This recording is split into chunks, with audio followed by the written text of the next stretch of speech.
All right. Good morning, everybody. Welcome back. How is everybody this morning? All right. Bubba here. And what a week we got ahead of us. The mornings are a little cooler. I think it's in the low to mid 40s starting out this week and getting up into the low 60s today and warming throughout the week, getting up to near 70. So we ought to be able to get a lot of work. Comfortable days, cool mornings and comfortable days, and just enough chill in the air to make the first cup of coffee taste like it's supposed to. All right, how's everybody doing? If you're tuning in live, drop your name, trade, or project site in the chat, and let's hear from the early risers keeping this country running. Weather like this can fool you, you know it? The air's cool, but sparks still fly and metal still burns. That's a perfect lead in to this week's topic.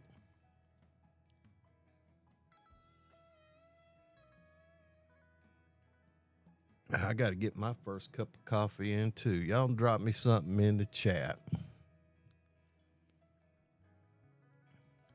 I got some traveling to do myself this weekend. I've got the boots on already this morning, and as soon as I get off the air with you guys, I'm popping on out of here and taking care of my local chores. I got to go see the doctor this morning. You know, he wants to keep eye on me, make sure I make it through another day, another week, another month.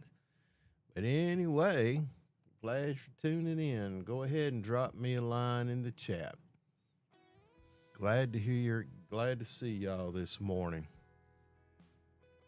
Now, cool weather, it doesn't cool down responsibility. It makes us sharper and steadier. All right. Let's see what's happening in your world. I tell you, I could go ahead and, I got some traveling to do. I got a little nephew up in, well, he's not little anymore. That son of a gun comes in about 250, 260. He's a true farm boy. You tell he's been eating that beef, boy, and corn and beef. He's a big old bull. Anyway, he's getting married this weekend, and I was invited up, and I wouldn't dare miss it. I look forward to getting up there and seeing him. And watching him transition into a new phase in his life. All you married fellas know what I'm talking about. And single fellas, you don't. He don't even know yet, but he's fixing to find out. Hey, I think marriage is a wonderful institution.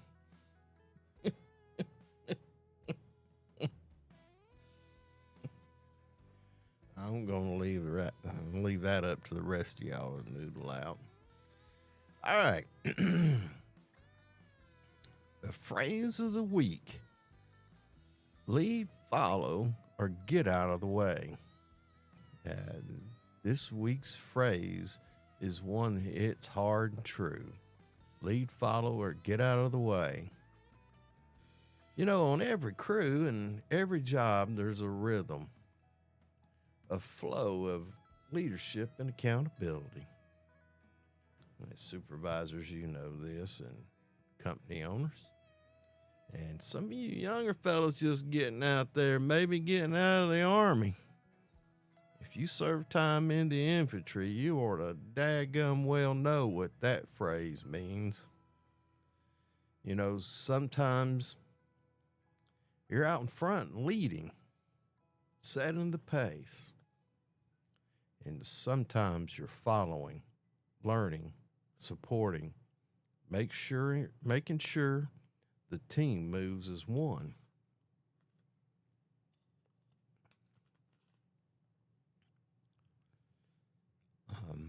But if you're standing in the way, you're being distracted, negative, or not engaged, you're not helping.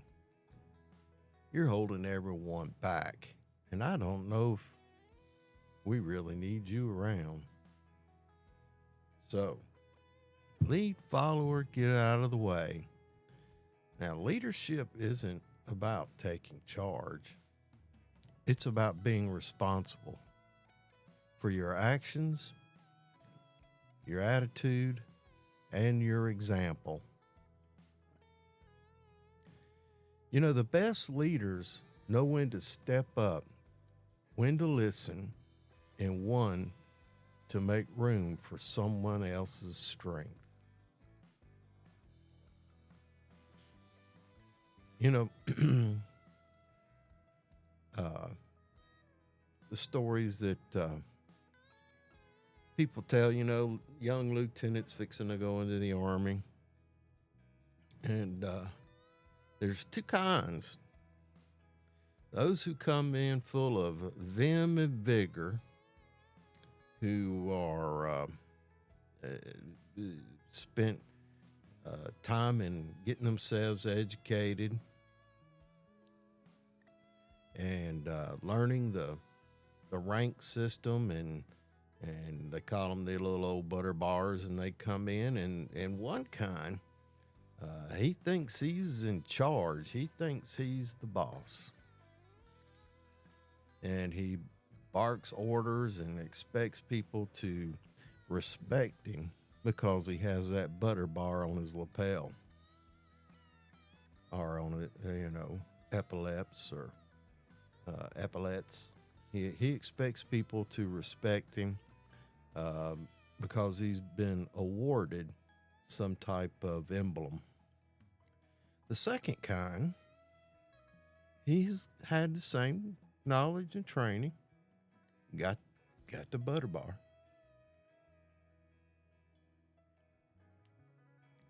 but he comes in knowing that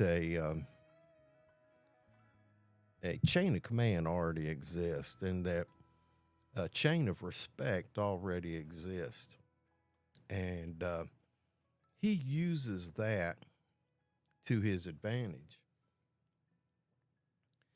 He grows his team. He watches. He comes in. He listens. He sees who has the respect. He sees how the leadership behaves. And if it's good leadership, he merges in and follows the lead. Now, he has the ultimate command and the ultimate responsibility. But if he comes in ranting and raving and stomping around and disrespecting certain elements of the organization, then he becomes disrespected. Whereas if he comes in and understands that the NCOs and all that are,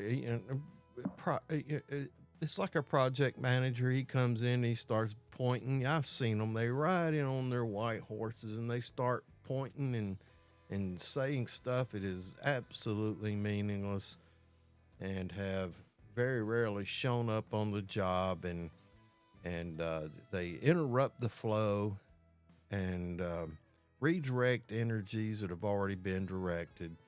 And then he gets on his stallion and rides away, and the NCO or the supervisor, he has to reorganize his men back into the big game plan to get the work done right.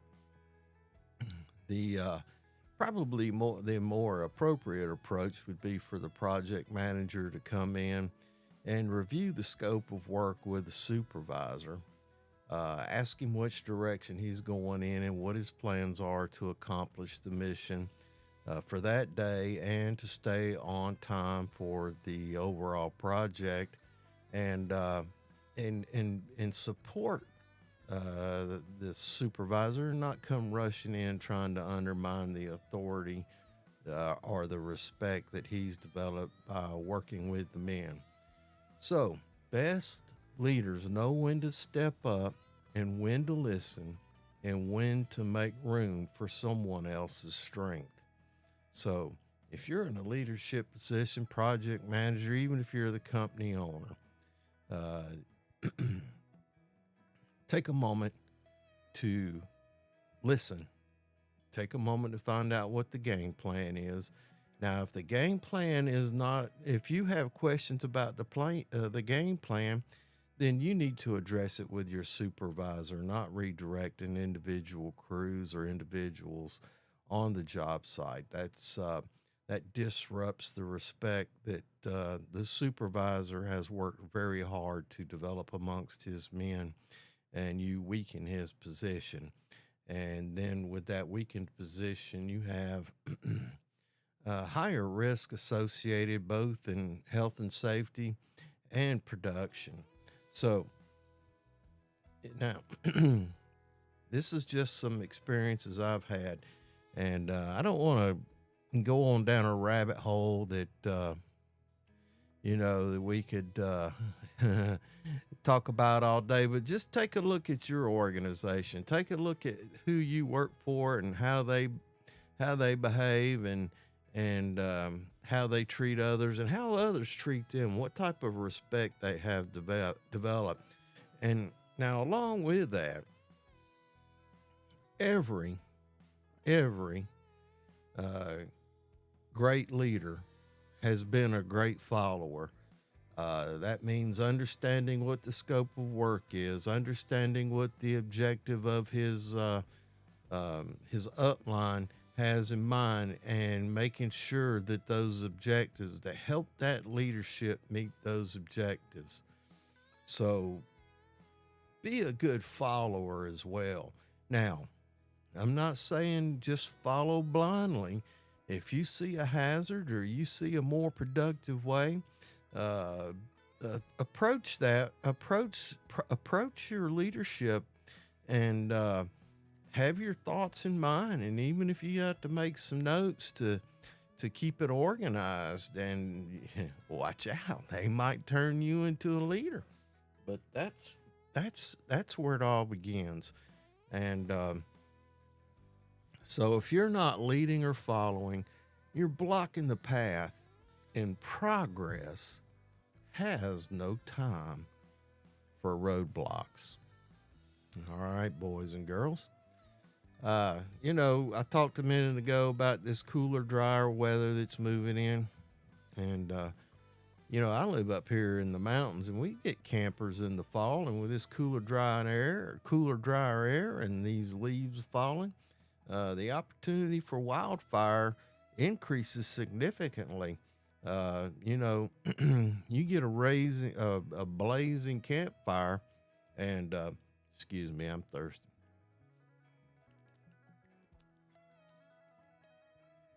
And that thing's crackling and popping.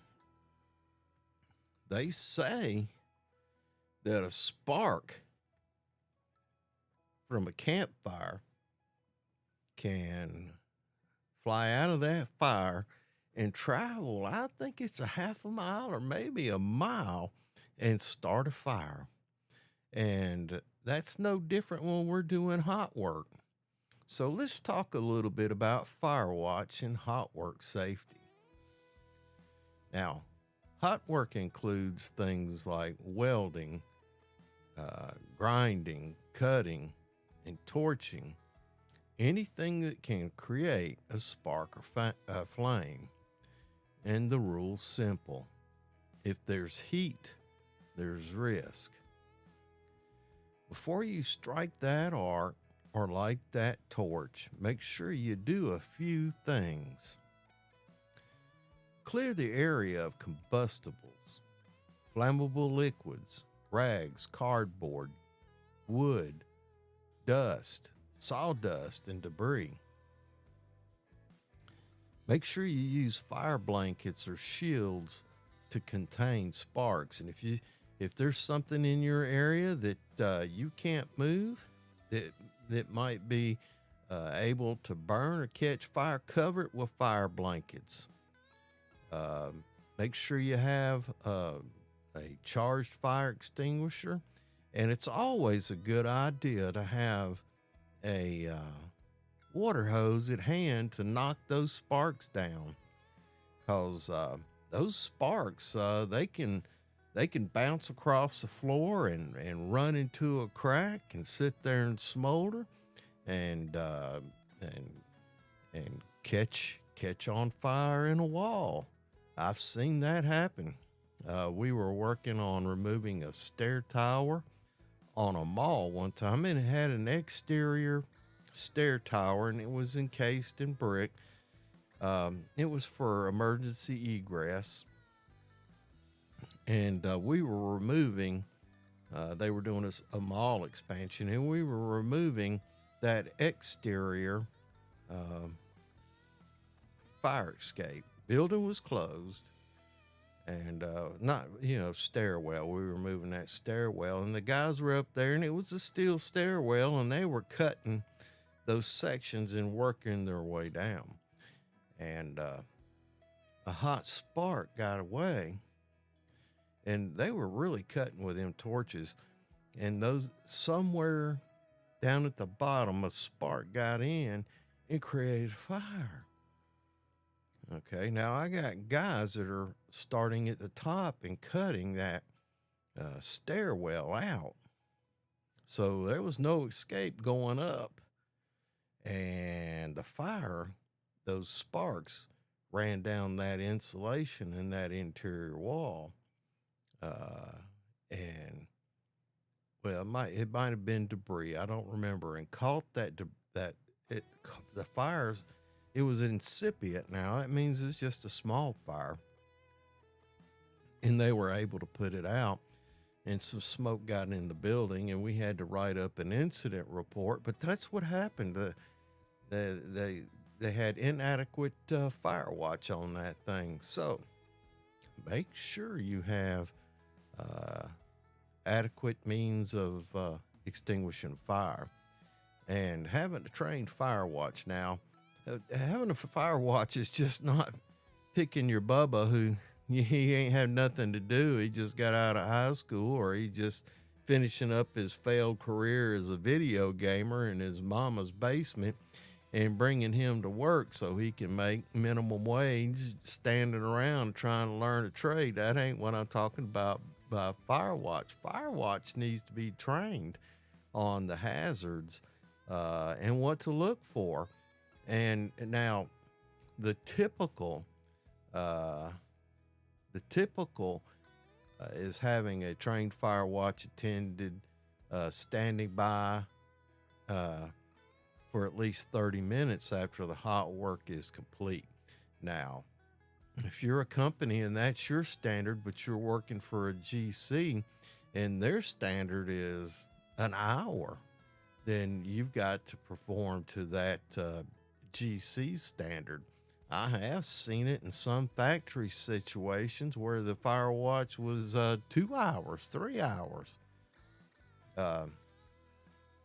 Poor old fire watch, he had to work through lunch, or, well, he got to wolf down a sandwich standing there doing his duties. You could see that. Technically, he's not supposed to, but anyway, that's an important position. Make sure that if you've got a fire watch, make sure he's properly trained. Somebody send me a comment in the chat and let me know what your experience has been with fire watch or hot work and fire watch. And fire doesn't wait for permission, and hot work accidents don't give second chances.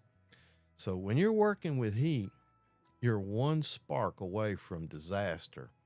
Control the hazard before it controls you. All right, here's a job site challenge for you guys out there today. This week's challenge, leadership in motion. Like we talked about earlier, leadership isn't about barking orders. It's about moving with a purpose. And you, as a leader, if you're walking your job site and there's a cord that's crossing a path or could cause a hazard, stop. Move that cord yourself and say, hey, y'all need to make sure we keep these cords picked up so they're not a trip hazard as you're moving that cord. And if you're on the outside and you walk by a fuel can or a solvent or something and that lid's not on it, put that lid on it. Say, hey guys, remember, just make sure we put the lids on these things. Me, a lot of times, I've been on a job site. Now, I don't do much physical labor anymore unless I'm around the house, and it seems like it's a endless ordeal to take care of something, gardening or working on roads or doing landscaping, always something. But on a job site, I keep my gloves on a little clip on my belt loop.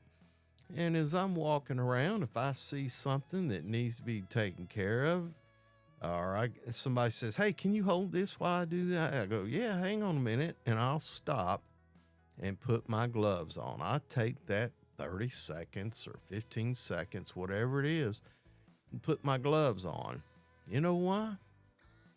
Because somebody's watching me, and I'm supposed to be in a leadership position, but I know that somebody there is watching me. And when they see me do something as simple as putting on my gloves to hold a ladder or to move some oxyacetylene lines or to move a fire extinguisher out of a bad place or whatever I do, if they see me, or even to pick up a piece of trash, if they see me stop and put my gloves on, they're watching me. And that reminds them, that's like, remind your partner to grab gloves before he strikes the grinder. Simple as that. If a guy goes, hey man, bring me a grinder, grinder, I'll go over there and get it, but I stop and put my gloves on.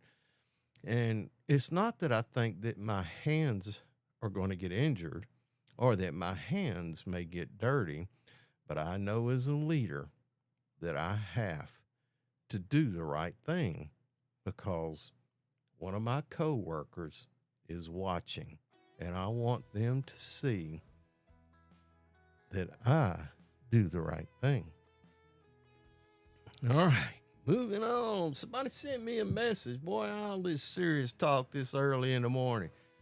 We supposed to get out there and be ready to go to work, and here I am trying to talk to you about safety. Anyway, y'all wake up out there. Come on. Somebody cruise by. Listen, if you come by this video at another time, you can still send me a comment.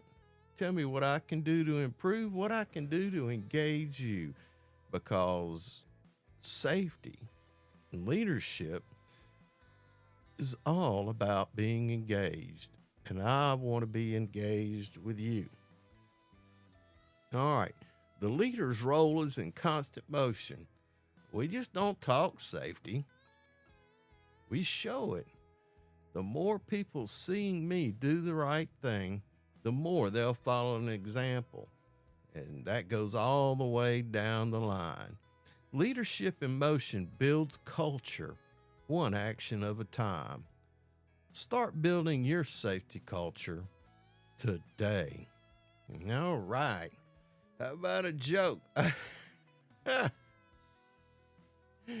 Hey, if it weren't for me trying to maintain decorum and not going off color, I got a load of jokes. Thank goodness for our old Pluriforia. She tries to keep me clean here. And so she offers up some jokes that she feels would be appropriate for all genders. And I know how you construction guys are. Shoot, man. Anyway, why did the welder break up with his girlfriend? Anybody got an idea why the welder broke up with his girlfriend? She couldn't handle his spark. That's what they used to call it in the old days, go out sparking. Go out and sparking.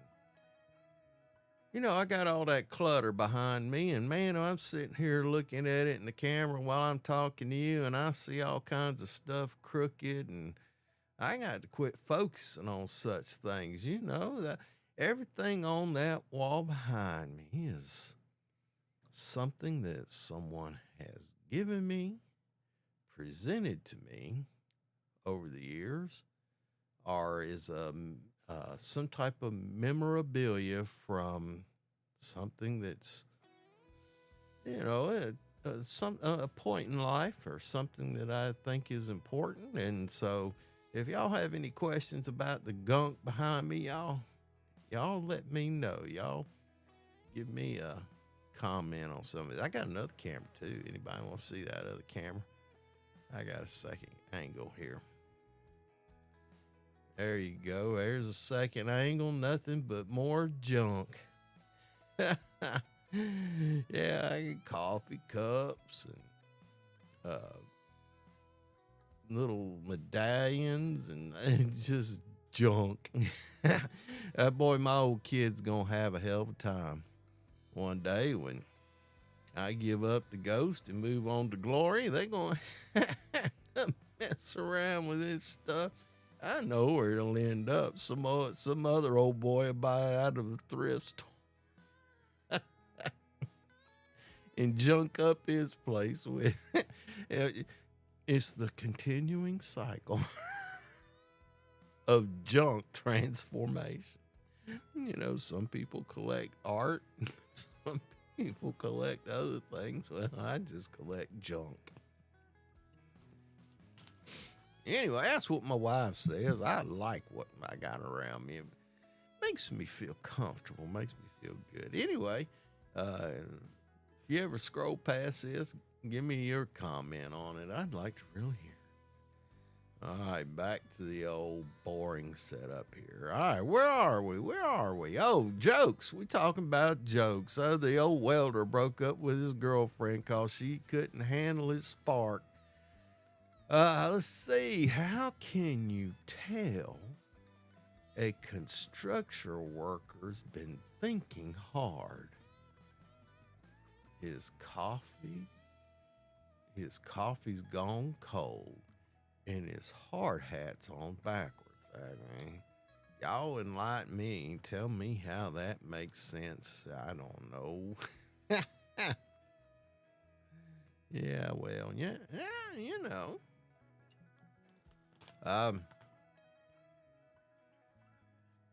What's the difference between a Firewatch and a superhero? Not much. Both have to stay alert and save the day before it starts burning down. All right. You know, I remember a guy years back who said, I don't need a Firewatch. I've never started one. 2 hours later, that same fellow was holding a hose with steam rolling out of a wall panel. Whatever that means, Philadelphia. You know, we don't have to say a word. He just nodded and said, guess that's why we have rules. You know, I was working with a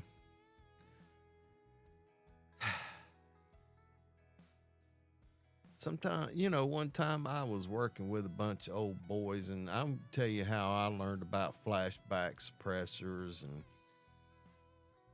I don't know what that was. And flashback, what flashbacks are. And we was in middle Mississippi, by the Yazoo River. It was a defunct railroad. You know, this country used to be covered up with small railroads, and we was cutting up rail cars and scrapping them out. And we had we was using propane and oxygen, and we was using them by the big old bottles full. The old oxygen doors and 100-pound propylene tanks. And, I would hear a and I'd go, what in the hell is that? And one of the guys or a couple of the guys thought it'd be cool to take the flashback arresters off. They say, well, it restricts gas. And you look, and then their torch would quit working. And some of them torch hoses are strung out 100 feet or more. And you look back through there, and somewhere in the middle, there's a hose burning right in the middle, just on fire, settling, coming out of it, burning up. What in the heck is going on? It caused an emergency in my mind. And so we put it out and passed the hose, and it happened 2 or 3 times. And then I figured it out. And boy, it's got a flashback arrestor built into it. No, hell it don't.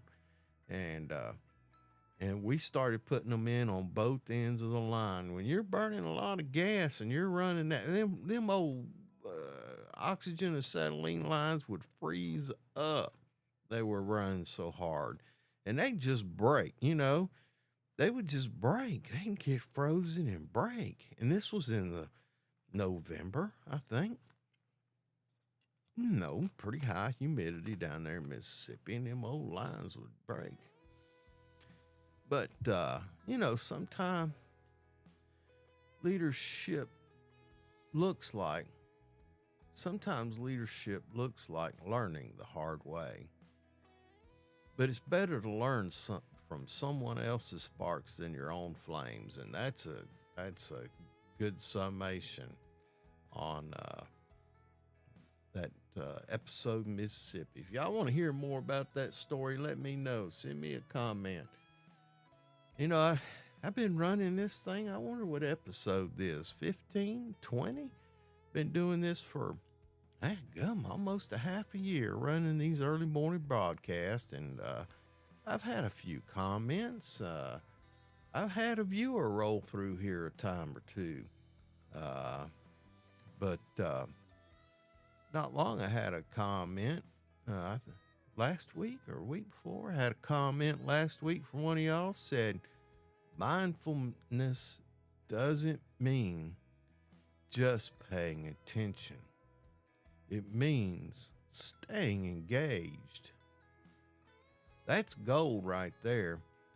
Fire safety depends on engagement. Eyes on the sparks, hands on the extinguisher nearby, and the water nozzle in your hand, just keeping things wet down and watching those sparks. That's a good comment. Good comment. Keeping your mind on the task. Got a question about mixing hot work in confined spaces? Short answer, don't.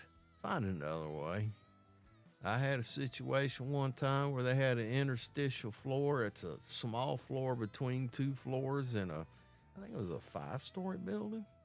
Yeah, 5-story building. And we was having to take, unbelievably, 3 stories off that building because they wanted to go up another story, and the engineer said, "Oh, wait a minute. You've already got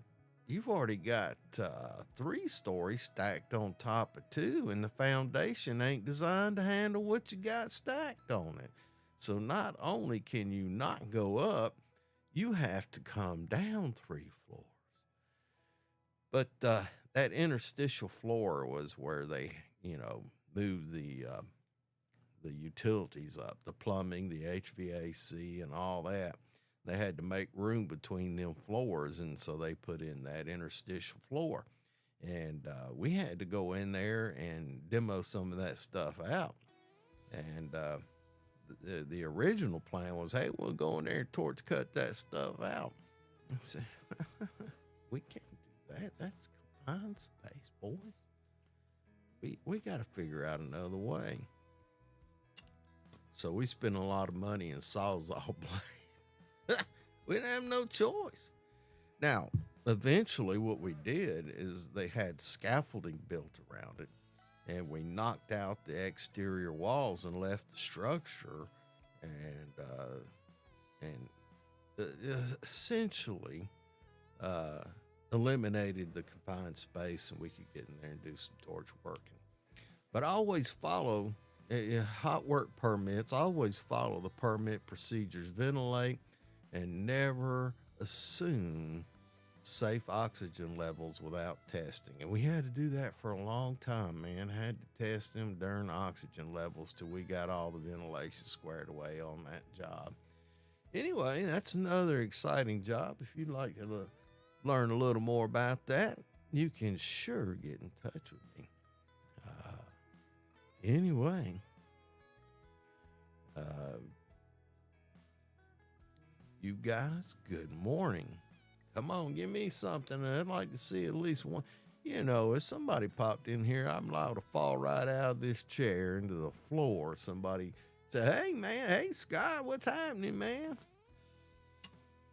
I know, ain't nobody up at 5 o'clock in the morning. I guess that's why I do it at 5 o'clock in the morning, so nobody will see how goofed up my thought processes can sometimes be. But anyway, I'm going to take this opportunity to increase skill sets of doing this live stuff, and who knows what's going to happen. YouTube they may have that old algorithm program to keep me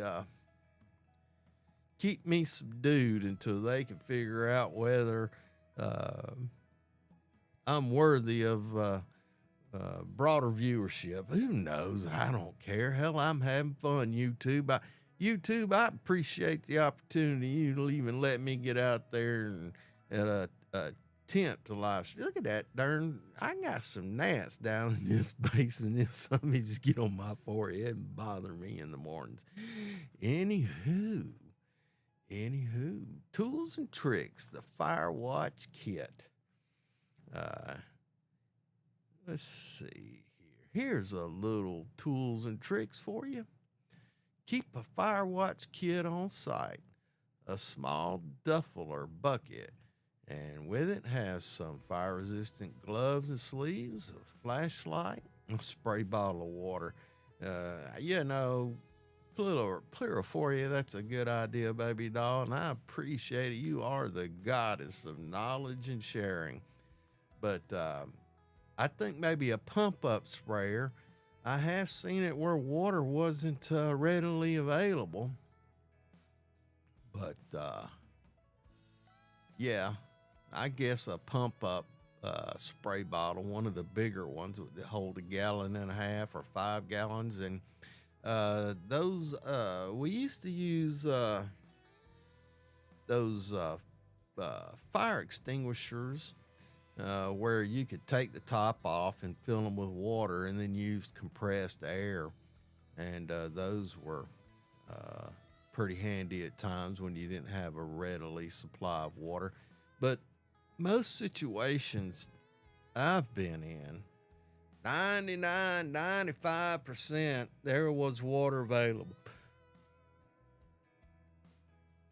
All you had to do was find it, rob it, beg it, borrow, steal it. All you had to do was find it. When it comes to fire safety, I say all bets are off. We're going to get water.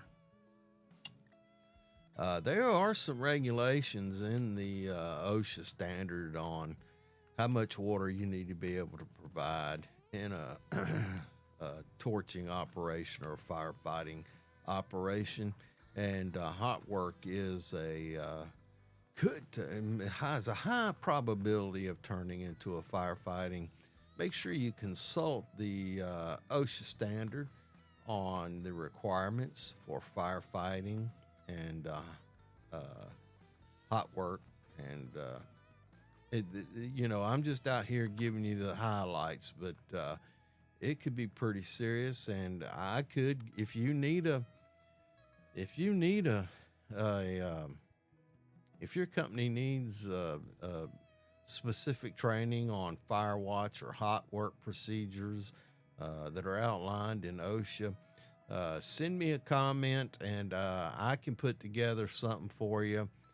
We can do some training if you need to. If you don't have it in your corporate policy, we could generate a policy for you. But feel free to contact me if that's something that you think you need, and I'll be more than happy to help you do that. But anyway, back to the little kit, and you'd have extra face shields, safety glasses. Now, fire blankets aren't required to be red, but if it were of a red color, it might be helpful to identify it in certain situations. And also in that kit, you might want to have a checklist with inspection items for your fire extinguisher and area. That we've covered, keeping sure combustible things are cleared away. And I think it's 35 feet or something like that. When you make readiness easy, it makes compliance automatic. All right, so let's, it could be a tricky thing, that old fire watch. And so many companies put so little emphasis on it. It kind of reminds me of traffic flaggers,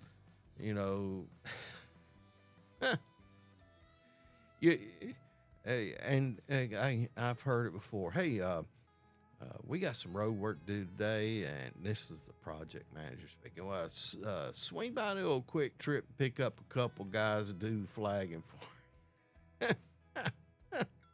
Hey, I need somebody standing there waving stuff down. Anyway, that kind of reminds me of the approach that some people have about fire watch. Hey, stop by the Quick Trip and grab a couple guys to be fire watch today. Anyway, you pull up and say, any of y'all had fire watch training? Every one of them will raise their hand if they standing at the Quick Trip. They ready to go to work, need to go to work. They need to put some beans on the plate tonight. Anyway, I'm not throwing mud at anybody. All through our history in this country, there have been places where men have gathered looking for work. I don't care what color your skin is, what language you speak. That's how unions, on the waterfront. You ever seen that movie On the Waterfront? Marlon Brando. Every day, all these men from all over the city would go down to the waterfront and hope for an opportunity to get some work in. And they would come out there, and if they liked the way you look, or if you've used you before and you did a good job, then they would pick you, and the rest of you're going to have to pound sand to go find something else to do. And, I was a truck driver for a number of years, and many moons ago. And as a truck driver, you would have to hire lumpers.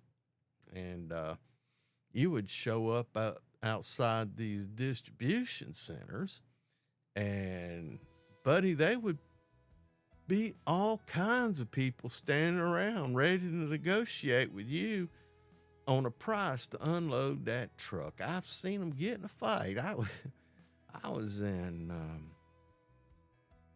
I want to say Wheeling, West Virginia one time, and I had a load of old candy. You know that old cheap candy, them old lollipops and hard candies, and they ain't nothing but sugar, and it's real light. And they wanted to get so much on there on these trucks, they didn't even put it on pallets. They'd use what they'd call a slip sheet. And they'd have it on a pallet to move it in their warehouse, but every pallet had under it this black sheet made out of some real durable plastic. And they had special forklifts, had big old wide forks on it, and real slender forks. And it had a little clamp at the front of it. And they would clamp that sheet and slide them forks under it, and then pick that sheet up And them wide forks would hold that candy because it was shrink wrapped, and they'd load it on your trailer, and they'd pull the slip sheet too, boy. They wasn't leaving nothing behind.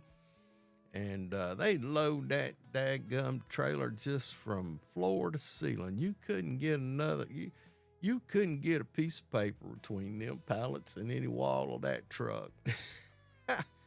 And anyway, I'll pull into this distribution center, and it was dark 30. Been driving all night, and a little slender fella jumped up there on the running boards and was talking to me about, he was negotiating on how much he thought he needed to get paid to unload that candy. And all of a sudden, out of nowhere, this big old boy, he come in about twice as big as that little fella, and snatched him off my truck and throwed him on the ground and beat him around a while and told him, I told you not to come messing with my truck. Anyway, that fellow was big. I got a little concerned. I said, what if I ain't meeting his price? Yeah, anyway, we got it worked out. Now, I didn't want to deal with that fella. I didn't like the way he treated that little fella. Anyway, so back to the story. Make sure you're hiring quality people. Give them quality people is a darn bad misnomer. Make sure you give the people you hire the proper training to perform the task in front of them, whether it's unloading the candy truck or doing signaling on a roadside or performing hot fire watch duties for hot work. Make sure you give them the proper training. It don't take that much. Anyway, a good leader doesn't watch the fire. He prevents it. All right, boys and girls. Yeah, leadership isn't about reacting fast. It's about thinking ahead. Boy, ain't that a truth. I see that all the time. People reacting instead of thinking it out. And that's a waste of energy and time. I know I've told you this story. I've worked for large companies and medium-sized companies and small companies. And, I'm that kind of guy who gets on the job site a half hour before anybody else ever shows up, so I can observe how people start their day, because that's the most important part of the day. How you start your day is how you're going to finish your day.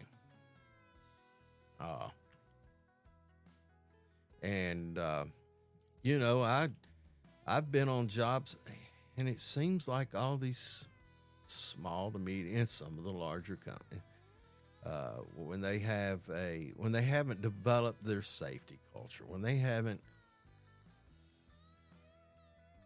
taken it to the level it needs to be. I'd be sitting there in the dark up on the hill or overlooking or in the parking lot, and I would see operators come in, and they would, do a preliminary equipment inspection and then fire it up and go to work.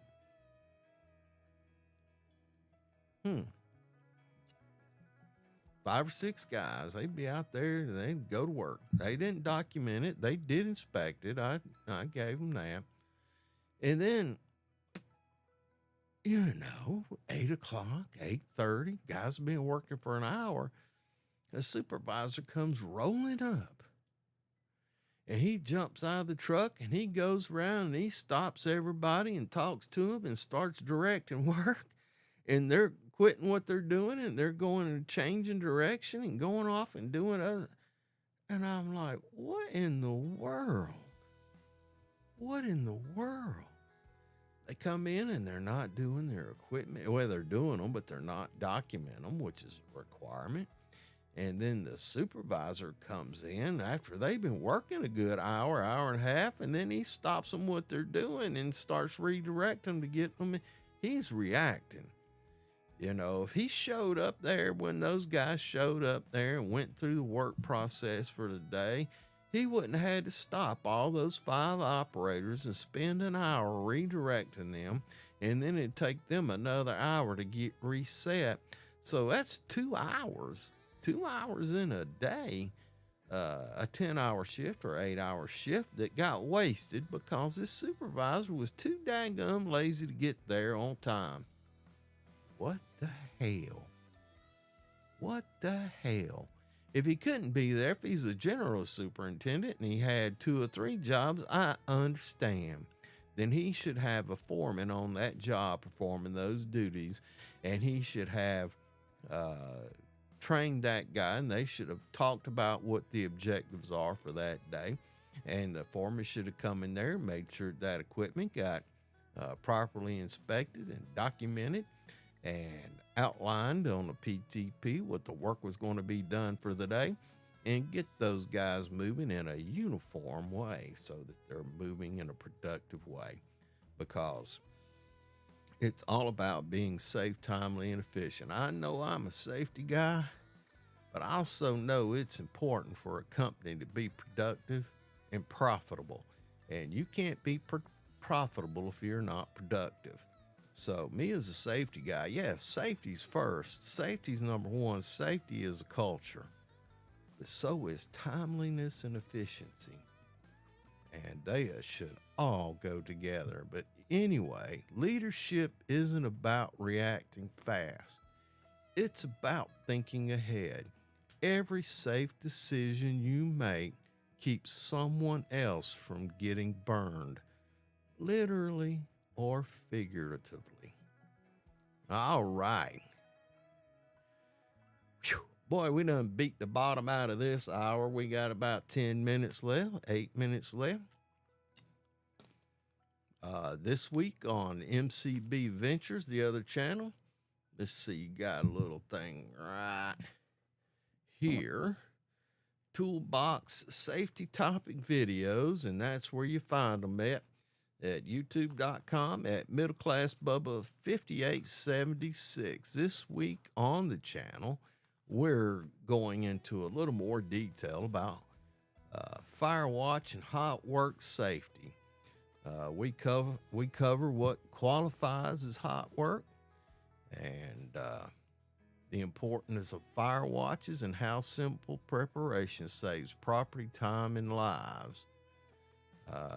Remember, fire prevention, it isn't about paperwork, it's about protection. Also on the channel, hell man, I think I've got 200 toolbox safety topics, and a lot of them are repetitive. And I always post the script in the description so you can print it out and have it available if you have to give a toolbox topic safety talk on your job site. Or I don't care, pull up the video and let your guys watch it on their phones. The only thing you got to do is have a sign-in sheet saying what you talked about, and you can use my YouTube channel as a reference. It's not all inclusive. These safety talks, they're developed for 5 to 7 minutes of safety talk. You can give them on a job that satisfies a portion of OSHA's requirement for continuing education for your workers and employees on a job site. Anyway, take advantage of it. Hell, it's out there. I've been putting that thing together for probably 4 or 5 years. Just gives it's an effort for me to show how important it is to me that our teams are properly trained, and it's an opportunity for you to take advantage of it, give you a resource to help you in your training, and gives your employees a resource to educate themselves. And as I've said before, if you're a guy who just got hired in, and you're just out of school and you want to learn your trade, and you hear about safety all the time, it's a resource that you can use and utilize to increase your knowledge base and And of course, I've got my email address posted up here. If you have a question concerning safety, feel free to send me a line, or you could do it through the chat, and I'll respond to it. This is an effort, an individual's effort to improve the safety and welfare of all you guys out there making America great. All right, enough of that. Like I said, I got my boots on and I'm ready to roll up out of here this morning. Got some things I got to do. Um, but this week, I'm grateful for the quiet professionals, the ones who see risk and ask anyone else. It's the ones who see risk and act before anyone else even notices. Those guys are out there and they're looking out for you. If they're giving you direction or they're giving you correction, turn your ear, listen, because they're not doing it to waste their breath. They're doing it because they're really concerned. They're really concerned about you. Sometimes they don't know how to address folks properly. It's their nature or their way of communicating. And try to look past that, because if they've taken an interest in you, in wanting you to do the right thing for your own benefit, they care about you. The best kind of leadership is the kind that prevents problems before they happen. Lead when you can, follow when you should, but never stand still when there's work to be done. So, stay safe, stay focused, and stay safe, timely, and efficient. All right, boys and girls, I appreciate you stopping by this morning. I appreciate you giving me the time, however brief it may be. If you scroll past this later on and it's what do they call a rerun or a recording of this live stream, give me a thumbs up. Let me know that my effort has really made a difference. And as well, and I say this every week, have a grateful day. Have a grateful week. And we'll see you next time. Bubba out.